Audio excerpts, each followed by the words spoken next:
আল্লাহ তাআলা বলেন, এই পৃথিবীর জমিনেতে যত মানুষ এই পৃথিবীর জমিনেতে এসেছে তার ভিতরে মুসলমানদেরকে শ্রেষ্ঠত্ব দান করেছেন। কুনতুম খায়রা উম্মাতিন উখরিজাত লিন্নাসি তা'মুরুনা বিল মা'রুফি ওয়া তানহাউনা আনিল মুনকার। আল্লাহ পাক বলছেন, তোমরাই উত্তম জাতি, তোমাদেরকে মানবতার কল্যাণের জন্য বের করা হয়েছে। আজকে মাহফিল, যে মাহফিলের আপনারা শুনতে চেয়েছিলেন যে কোন জাতি শ্রেষ্ঠ, ইহুদিরা বলে আমরাই শ্রেষ্ঠ, কিন্তু মুসলমান আমরা বলি আমরা শ্রেষ্ঠ। কিন্তু আল্লাহ তাআলা বলছেন মুসলমানদেরাই শ্রেষ্ঠ জাতি, কারণ আমাদের যিনি এই পৃথিবীর জমিতে এসেছেন সকল নবীদের নবী, আবার কিয়ামতের দিন এই নবী আমাদেরকে শাফায়াত করবেন। যেমনি আমরা নবীকে দেখতে পাই নাই, বিশ্বাস করেছি, উম্মত হতে পেরেছি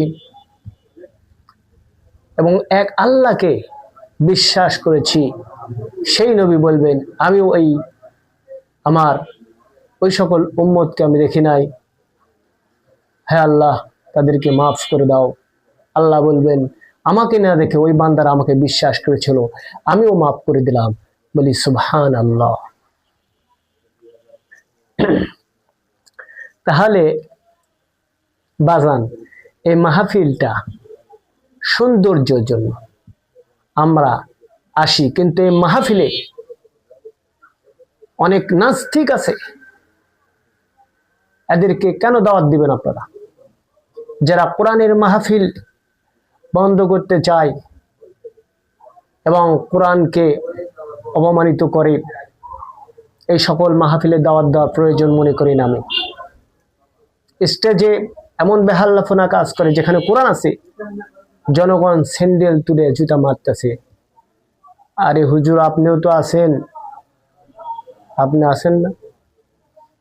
তাহলে আপনি আলোচনা কোরআন দিয়ে আলোচনা করে কি করবেন, যেখানে কোরআনের স্টেজে জুতা নিক্ষেপ হয়? আমার এটাই কষ্ট লাগে যে মুসলমান হয়ে মুসলমানদেরকে জুতা মারা হয়, তাও মুসলমানিত্ব বুঝতে পারি না, ঈমান কি জিনিস বুঝতে পারি না, মুমিন কি জিনিস এটাও আমরা জানি না। আমরা পরিপূর্ণ মুমিন হতে পারি নাই।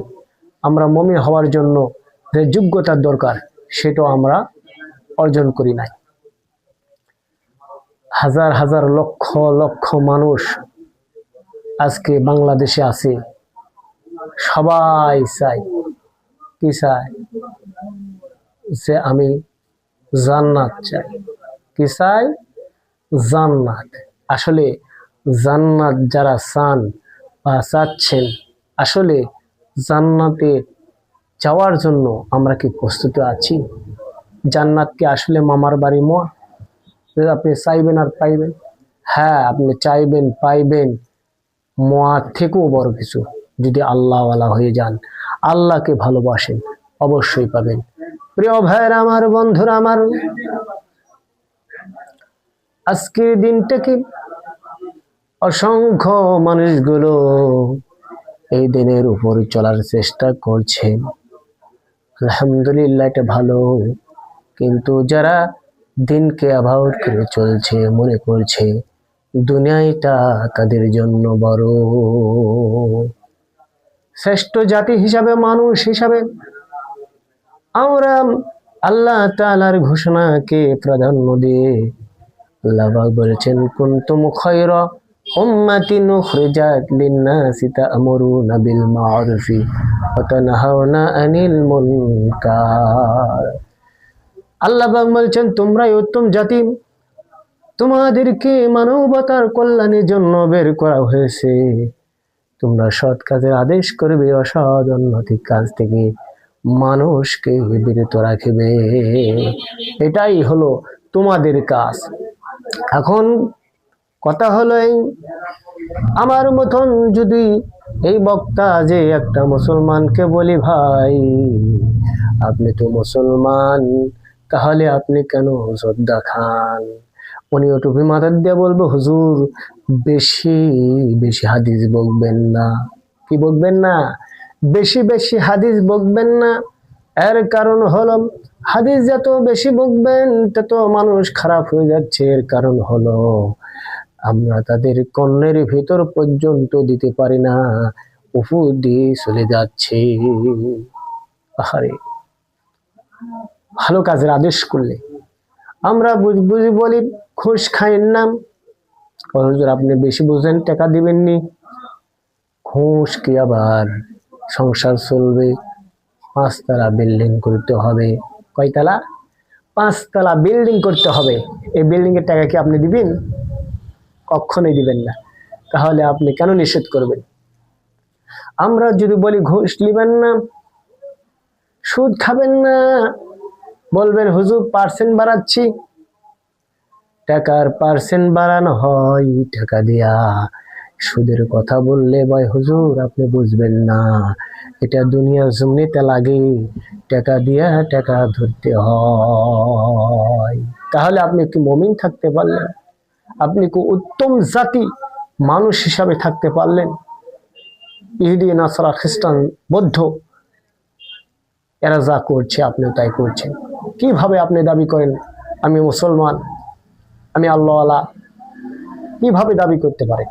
আসলে আপনি দাবি করতে পারেন, কিন্তু আপনার দাবিটাই পর্যন্ত শেষ, আল্লাহর কাছে গ্রহণযোগ্য হবে না যতক্ষণ পর্যন্ত আপনি হারাম কাজ থেকে বিরত না থাকবেন। প্রিয় মুসল্লিন কিরাম, প্রিয় ভাইরা আমার, এই দিনটাকে বুঝতে হবে। ইন্নাদ দীনা ইনদাল্লাহিল ইসলাম। মনোনীত ধর্ম, পছন্দনীয় ধর্ম হচ্ছে ইসলাম ধর্ম। ইসলাম ধর্ম মেয়েদেরকে স্বাধীনতা দিয়েছেন। মেয়েরা বাজারে যেতে পারবে, মাঠে যেতে পারবে, সব সত্য ঠিক। কি সত্য মেনে চলতে হবে। সেটা হচ্ছে কি যে আপনি পর্দায় থেকে করতে পারবেন, এটা আপনার জন্য জায়েজ আছে। কিন্তু বেপর্দা হয়ে আপনি রাস্তাঘাটে বের হইলে, আমি জাহিলাতের যুগে যে সকল নারীরা ঘুরে বেড়াতো উদ্য অলঙ্গ হয়ে, এদের মতন আপনি ঘুরলে এরা ইসলামকে ধোঁকা দেওয়া হবে। বরকা পরেছেন, মুখ ঢাকেন নাই, আপনার বরকা পরা হয় নাই। আপনি বরকা পরেছেন, আপনার মুখ ঢাকতে হবে। অকরনা ফি বুয়ুতিকুন্না ওয়ালা তাবাররুজনা তাবাররুজাল জাহিলিয়াতিল উলা। আমি জাহিলিয়াতের যুগের মতন ও নারীরা বেপর্দা ভাবে তোমরা ঘোরাফেরা করো না, চলাফেরা করো না। বর্তমান সময়ে ইউটিউব, ফেসবুক, মেসেঞ্জার, হোয়াটসঅ্যাপ দেখবেন স্বামী আছে বিদেশে, কে আছে স্বামী বিদেশে, পরকিয়া করতেছে ঘন্টা পর ঘন্টা। একটু দিনের মধ্যে লাগে না যে আমি আল্লাহর একজন বান্দি, আমি কেমনি করে আমি আমার স্বামীকে ধোঁকা দিতে পারি এবং আমি পরকিয়া জড়াতে পারি? আমি কি মুসলমান নই? মুসলমানিত্ব যদি চিন্তা করত তাহলে ওই নারী, ইমানদার নারী, কখনো বেপরা পুরুষের সাথে কথা বলতো না। এটা হলো জিনা। বেপরা মেয়ের সাথে কথা বললেন, মেয়ে যদি ছেলের সাথে কথা বলেন, মনে রাখুন জিনা করলে যে গুনাহ হয় তার সেকো দ্বিগুণ গুনাহ হয়ে যায়। কেউ না দেখলে কিরামান কাতিবিন, এই দুই ফেরেশতা লিখতেছেন, মহান রব্বুল আলামিন দেখতেছেন। বলি সুবহানাল্লাহ। আজকে কি ওয়াজ করবো রে ভাই? যারা ভালো কাজ করছে, ভালো সময় এসে যারা এই ধরনের কাজ করতেছে, তাদেরকে কিভাবে উৎখাত করা যায়, কিভাবে মারা যায়, কিভাবে ধ্বংস করা যায়, এই শয়তান চক্রান্তটা শয়তান ঘুরতেছে। কখন ঘায়েল করা যায়। এই যে কিছুদিন আগে শুনছেন না, হাদি নামে যে ছেলেটা এখানে এই দিক দিয়ে বলে ঢুকছে, এদিক দিয়ে বাড়াইছে, যে মেরেছে ইনি কোন ঘরের সন্তান? নিশ্চয় সে যারও সন্তান, সে নিশ্চয় ইসলামের বিরুদ্ধে আচরণ করেছে। কারণ একটা মুসলমান হয়ে একটা মুসলমানকে যারা মারে, কাল কিয়ামতের দিন ওই লাশ তার কাঁধে দেওয়া হবে, এত পরিমাণ ভারী হবে, সেই দিন আল্লাহর কাছে চিৎকার দিয়ে বলবে, আল্লাহ এত ভারী বোঝা আমি বইতে পারবো না। আল্লাহ বলবে, চুপ, তোকে দেওয়া হয়েছে তোর কর্ম, কারণ দুনিয়াতে মানুষ মেরেছিলি। সেই দিন বুঝতে পারবেন ভাই, আসলে মানুষ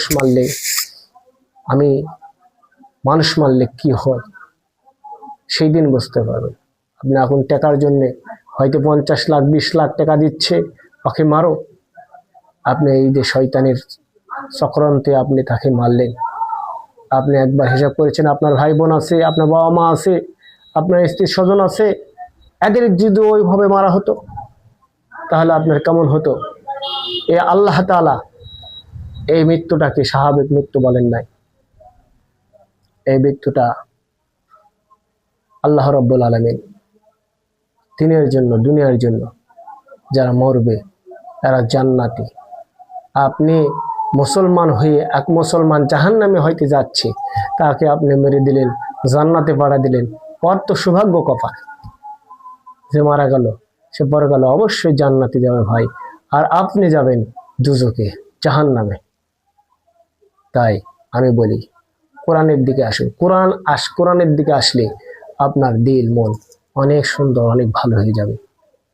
আল্লাহু আকবার, আল্লাহু আকবার, লা হাওলা ওয়ালা কুওয়াতা ইল্লা বিল্লাহিল আলিয়্যিল আযীম।